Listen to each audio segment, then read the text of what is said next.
Along with our transition, I believe we onboarded about 8 new board members at the same time that we were transitioning our directors, which was really challenging, but it really did allow us to consider what was important. So as we were moving forward and ensuring that everybody understood the mission, we were also moving forward and ensuring that we could get commitment and buy-in from these brand new board members, some of whom had never been on a board before, many of whom had never been on a board before, and certainly had not necessarily been involved in this particular arena.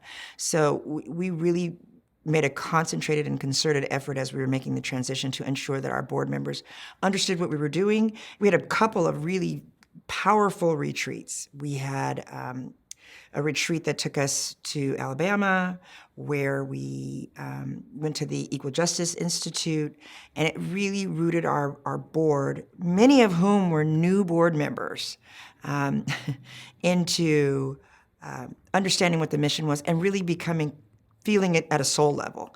And one of my concerns was that I wanted to ensure that because we were taking on brand new directors who didn't have a track record. They'd come in internally from the organization, and they were coming in to replace somebody who, because she was the founder, everybody just kind of marched to her orders, and not without great result. But I expected, and I have learned that that wasn't necessarily going to be the case when we had two new board members, or two new, executive directors. It was going to be different. And there was going to be pushback, I felt like, from board members, and there was going to be, a testing ground. And so one of my goals in going forward was in professionalizing our board and having our board behave like a regular board. And when I say that is I think there's something different when you're a baby organization, you're a startup, and you have a founder, and everything is sort of in following along with the leader. And that changes as you expand. So we're expanding in so many different ways at one time.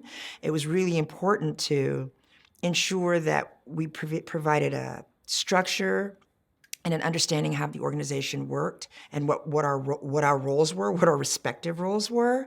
And so one of the ways that we did that was by creating committees and sitting down. And by the way, our consultant was key in pushing that platform forward.